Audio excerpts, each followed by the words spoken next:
नमस्कार, नीलम फॅशन क्रिएशनमध्ये तुम्हा सर्वांचं खूप खूप स्वागत आहे। आजच्या व्हिडिओमध्ये आपण तुमच्या मुंड्यामध्ये घोळ येत असेल किंवा मुंड्याला आकार देता येत नसेल, शोल्डर पुढे उतरत असेल तर कशा पद्धतीने कटिंग करायचं हे मी तुम्हाला सविस्तरपणे सांगणार आहे। ही पद्धत वापरल्यानंतर पहा एकदम परफेक्ट असं तुमचं ब्लाऊज जे आहे ते येणार आहे। तर व्हिडिओ कुठेही स्किप करू नका, शेवटपर्यंत पहा। म्हणजे मी ज्या काही छोट्या छोट्या टिप्स सांगत असते त्या जर तुम्ही फॉलो केल्या तर ब्लाऊज एकदम परफेक्ट येतो। मागील एका व्हिडिओमध्ये पहा मी तुम्हाला पफ स्लीव्ज दाखवली, थोड्याच चुन्या असतात पहा शोल्डरवरती, ती पफ स्लीव्ज दाखवली। त्यामध्ये मी ते 30 साईजचं ब्लाऊज दाखवलेलं होतं। तर मला अजून तसेच ब्लाऊज कटिंग करायचे आहेत 30 साईजचे, तर म्हटलं तुमच्याशी हा व्हिडिओ शेअर करावा। तर 30 साईजच्या कटोरी ब्लाऊजचं पेपर कटिंग मी आज करणार आहे। सेम तेच माप आहे। तर पहा शॉर्ट्समध्ये सुद्धा मी 2-3 ब्लाऊज टाकलेले आहेत 30 साईजचे, आणि व्हिडिओसुद्धा पफ स्लीव्जचा मी कटिंग केलेला आहे 30 साईजच आहे। तर त्याचं फ्रंट पार्ट बॅक पार्ट कसं कटिंग करायचं हे पाहूया। तर इथे मी तुमच्या मुंड्यामध्ये घोळ येत असेल, फिटिंग तुमची सरळ लाईनमध्ये येत नसेल तर कशा पद्धतीने काय काय पॉईंट आपल्याला लक्षात घ्यायचे आहेत हे मी सांगणार आहे। तर ब्लाऊजची उंची पहा 13 इंच आहे, त्यामध्ये मी 1 इंच प्लस करून 14 इंचावरती इथं उंची घेणार आहे। तर फोल्ड बाजू आहे पहा, इकडे मी दोन्ही भाग सेपरेट करणार आहे। ओपन बाजूकडे सुद्धा पहा आपण उंची जी आहे ती टाकली ना, ही ओपन बाजू आपल्याकडे करूया। पहा ही ओपन बाजू, म्हणजे काय होतं आपल्याला जे दोन्ही पार्ट आहेत ते सेपरेट करावे लागत नाही। तर उंची आहे 13 + 1 14 असं मी मार्किंग करून घेते।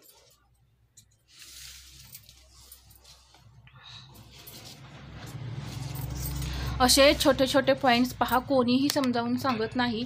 जर तुम्ही काळजीपूर्वक हा व्हिडिओ जर पाहिला, कुठेही स्किप न करता, तर सगळे पॉईंट जे आहे ते तुमच्या लक्षात येतील। पाठीमागचा गळा आहे 10, त्यामुळे मी इथं शोल्डर वापरणार आहे 5 इंच। जर याच्यापेक्षा जर 11 किंवा 12 इंचचा गळा असता तर यातून मी काय केलं असतं, अर्धा इंच मायनस करून 4.5 इंचावरती शोल्डर घेतलं असतं।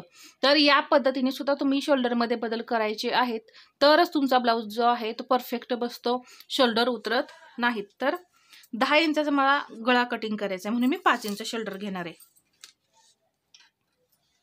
इथं घेतलं मी 5, आणि जेव्हा आपण 10 इंचाचा गळा कटिंग करतो त्यावेळेस शोल्डरला आकार देण्याची पद्धत मी इथं सांगणार आहे। 11-12 इंचाचा गळा असतो त्यावेळेस आकार देण्याची जी पद्धत आहे ती वेगळी आहे। इथून अजून एकदा मी असंच 5 इंचावरती मार्किंग करून घेतलं। मुंडा इथं मी फक्त 5.25 इंच घेणार आहे। 32 मध्ये आपण किती घेतो, 5.5, परंतु इथे मी 5.25 इंच घेतलेला आहे, कारण साईज आहे छोटी, 30 साईजचा ब्लाऊज आहे, म्हणून मी इथं फक्त 5.25 इंच मुंडा घेतलेला आहे आणि 5 इंच शोल्डर घेतले। इथून एक मी सरळ लाईन ओढून घेते पहा अशी। छाती आहे 30, तर त्याचा आपल्याला काय करायचं आहे, चौथा भाग किती येतो, 7.5 इंच, असं 7.5 इंचावरती मार्किंग करून घ्यायचं। आणि याच्या पुढे मी 1.5 इंच शिलाई मार्जिन घेणार आहे। तुमची फिटिंगची लाईन जे सरळ न येण्याचं कारण म्हणजे एक तर मुंडा सुद्धा असतो। मुंडा जर तुम्ही व्यवस्थित घेतला नाही, म्हणजे मुंडा घेर जो आहे तुमचा जर कमी जास्त भरला तरी सुद्धा तुमचं फिटिंग जे आहे ते तिरकं येतं। आणखीन एक कमरेचं मार्किंग, म्हणजे आता इथं किती भरलेलं आहे, 9 इंच, तर तुम्ही बिना मोजता म्हणजे डायरेक्ट इथं अर्धा इंच मायनस करून जरी तुम्ही इथं टाकलं तरी सुद्धा काय होतं, कधी कधी कंबर खूपच कमी असते, जास्त असते, त्यामुळे सुद्धा काय होतं, फिटिंगची जी लाईन आहे ती तुमची तिरकी जाते। त्यासाठी सुद्धा आपल्याला कंबर मोजायची आहे।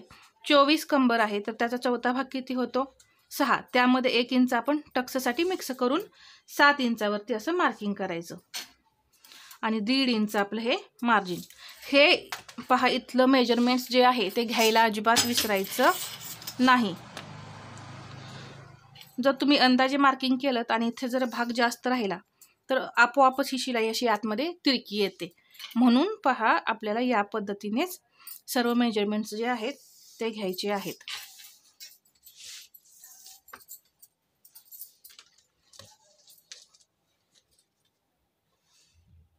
1.25 इंच, 1.2 हा पाठीमागचा मुंडा आहे। हा मुंडा जो आहे 5.25 इंच घेतलेला आपण, याचा मध्य करायचा, अर्धा इंच घ्यायचं, इथे सुद्धा अर्धा इंच डाऊन करायचं। या पद्धतीने मुंड्याला आकार द्या आणि इथे डाऊन करा। इथून जो असा कपडा आहे ना तो कट होऊन निघतो, त्यामुळे सुद्धा मुंड्यामध्ये घोळ येत नाही। आता मी मुंड्याला आकार देते, थोडं सरळ यायचं, या पद्धतीने किती सुंदर असा आकार आला पहा मुंड्याला। हे जे पॉइंट आहेत तुम्ही जेव्हा घेता त्यावेळेस तुमचा मुंडा जो आहे तो एकदम परफेक्ट येतो, आकार जे आहेत ते अजिबात बिघडत नाहीत। इथे पहा मुंड्यामध्ये घोळ येण्याचं कारण पहा, हे जेव्हा आपण डाऊन करतो तेव्हा एवढा कपडा जो आहे इथला कट होऊन निघतो, त्यामुळे इथे जो तुमचा घोळ येतो तो येत नाही। अजून एक म्हणजे तुमचा मुंडा जो आहे तो लूज झाला तरी सुद्धा तुमचा काय होतो, इथं मुंड्यामध्ये घोळ येतो। त्यासाठी इथं अर्धा इंच मार्जिन सोडून इथून आपल्याला मुंडा मोजून घ्यायचा आहे।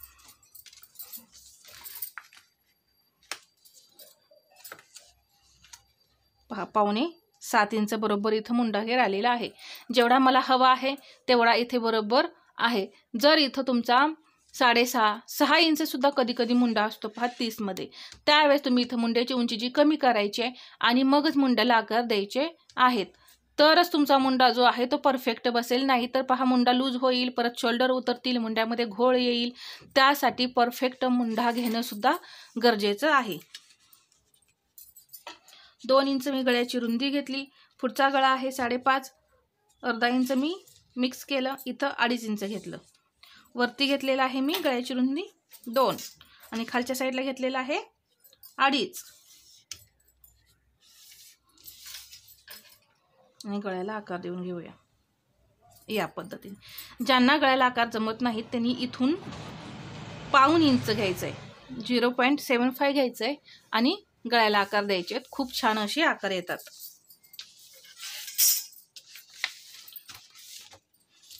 क्रॉसपट्टी पहा कस्टमरला जशी हवी आहे तशी तुम्ही घ्यायची, बारीक मोठी ब्लाऊजवरती मोजून तुम्ही घेऊ शकता। 2.5 इंचावरती मी इथं मार्किंग केलं, एक लाईन ओढून घेते। क्रॉसपट्टीला पहा 1.5 इंच इथून घ्यायचं, खूप छान असा आकार येतो, 1.5 इंचच घ्या आणि पहा या पद्धतीने आकार द्या।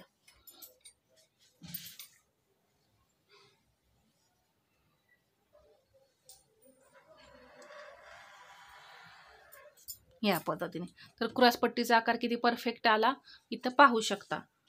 कटोरी 4.5 इंच,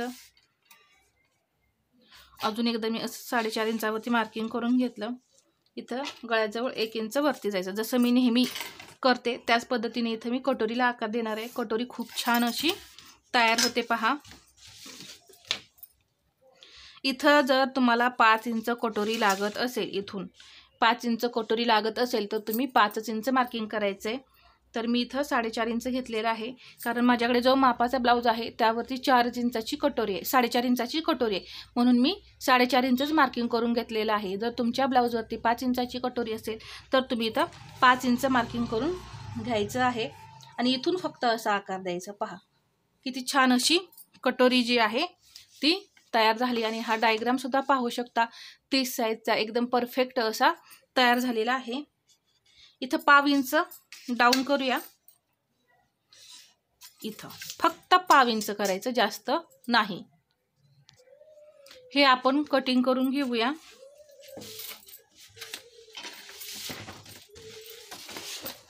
इथं थोडंसं पहा कमी जास्त तुम्हाला पेपर दिसत असेल तर तुम्ही नंतर कट करून काढणार आहे।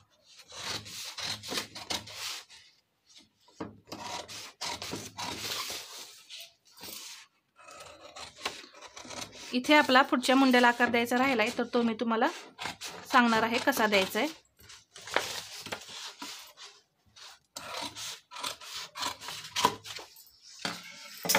हा पाठीमागचा पार्ट जो आहे तो मी साईडला ठेवते आणि हा फ्रंट पार्ट, तिथे मुंड्याला आकार देऊया आधी, मगच कटिंग करायचं आहे।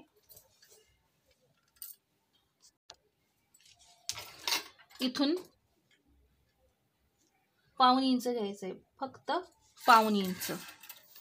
हा सेंटर केला, इथे फक्त 1.5 इंच यायचं। पुढचा मुंडा 0.75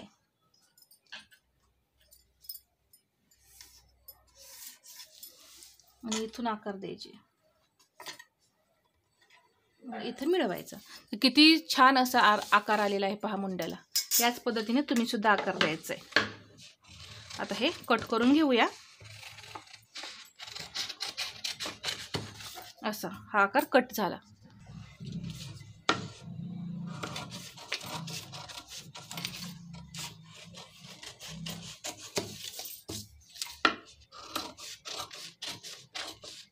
ही जी क्रॉस पट्टी आहे ती फक्त अर्धा इंच इथे वाढवा, बाकी कुठे वाढवायची तुम्हाला गरज नाही.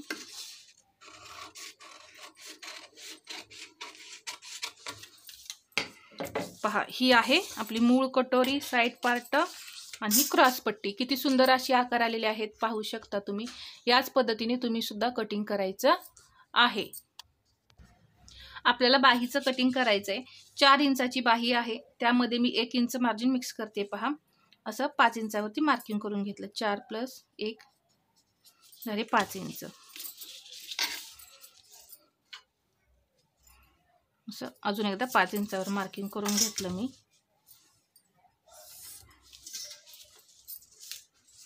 कॅप हाईट घेणार आहे मी 3 इंच. इथून 3 इंच कॅप हाईट घेतली.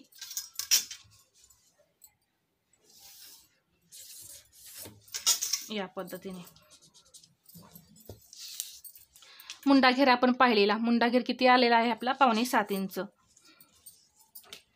मी मुंडा मोजला आहे. मी अजून एकदा सांगते तुम्हाला, मी मुंडा मोजून घेतलेला आहे. मगाशीच जेव्हा आपण मुंड्याचा आकार कटिंग केला त्यावेळेस मी मुंडा मोजून दाखवलेला आहे. आणि याच्या पुढे हे 1.5 इंच मार्जिन. इथून तिरका टेप ठेवला, 6.25 इंच घेतलं आणि याच्या पुढे हे 1.5 इंच आपलं मार्जिन आहे.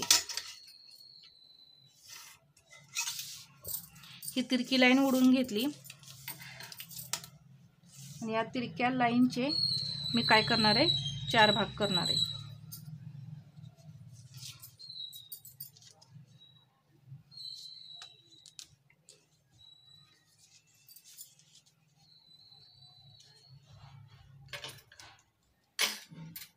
असे वरती अर्धा इंच, हा अर्धा इंच वरती आणि हा अर्धा इंच खाली, असा पॉइंट घ्यायचा. इथून 1 इंच घ्यायचं. आता हे मला सवय लागलेली आहे, मी दाखवलेली आहे. डिटेलमध्ये व्हिडिओ पाहायचं असेल तर आपल्या चॅनलवरती आहेत पहा बाही कटिंगचे. हे 1 इंच जे आहे इथे घ्यायचं, सेंटरला जायचं आणि असा आकार द्यायचा. परत इथे 5 इंच, इथे 5 इंच वरती जाऊन असे बाहीला आकार द्यायचे. पहा, खूप छान अशी आपली बाही जी आहे ती तयार होते. 5 इंच दंड घेर आणि याच्या पुढे 1.5 इंच मार्जिन. हे जोडून घेऊ.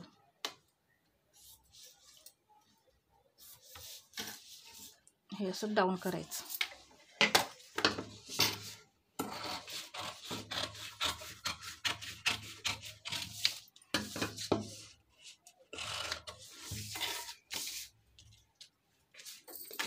अशी बाही ओपन करून आपण हा पानाचा जो आकार आहे तो कट करून काढायचा. या पद्धतीनं हा झाला आपल्या पानाचा आकार कटिंग. आणि ही झाली 30 साईजची आपली परफेक्ट बाही कटिंग. आपल्याला कटोरी वाढवायची तर ती आपण पाहूया. इथे पहा, मी एक सेपरेट पेपर घेतला आहे आणि त्यावरती ही जी मूळ कटोरी आहे ती ठेवली आणि ही मी आहे अशी आधी ड्रॉ करून घेते.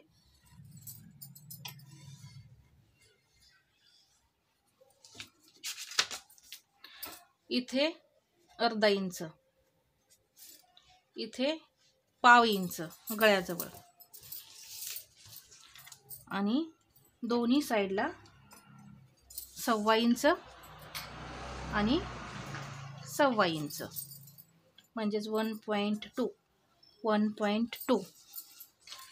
हे जे काही वाढवलेलं आहे त्याचा मध्य करायचा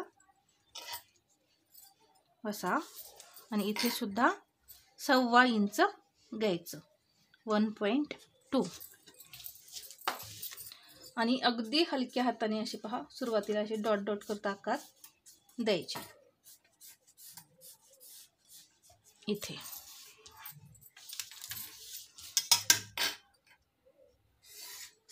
इथे हे जोडून घ्यायचं. इथे 1/2 इंच वरती जायचं, इथे अर्धा इंच वरती जायचं, असं म्हणजे पॉईंट द्यायचे. पहा, वरती जायचं म्हणजे पॉईंट द्यायचे.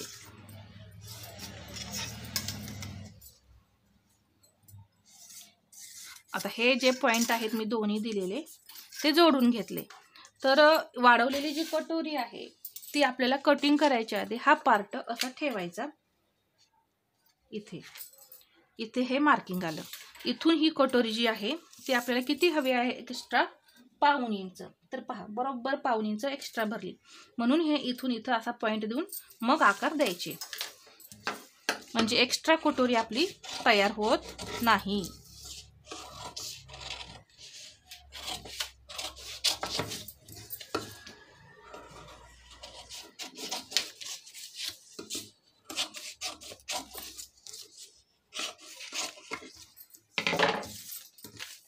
सेंटर करून घेऊ आणि टक्स द्यायचा रुंदीला 1/2 इंच, कारण आपण 1/2 इंचानेच कटोरी वाढवलेली आहे. इथे 1/2 इंच आणि 2.5 इंच या पद्धतीने ही झाली आपली 30 साईजची कटोरी तयार. तर इथे आकार पाहू शकता, पफ पाहू शकता किती परफेक्ट असा आलेला आहे. तर इथे मी तुम्हाला बाही कटिंग सुद्धा या व्हिडिओमध्ये शेअर केलेलं आहे. तर मोठा व्हिडिओ होतो म्हणून मी बाही कटिंग कधी दाखवत नाही, पण आजच्या व्हिडिओमध्ये मी तुम्हाला बाही कटिंग सुद्धा शेअर केलेला आहे. तर हा आजचा व्हिडिओ तुम्हाला कसा वाटला हे कमेंटमध्ये सांगा, आणि व्हिडिओ आवडला असेल तर लाईक करा, शेअर करा, आणि असेच नवनवीन व्हिडिओ पाहण्यासाठी आपल्या चॅनलला सबस्क्राईब करायला विसरू नका. धन्यवाद.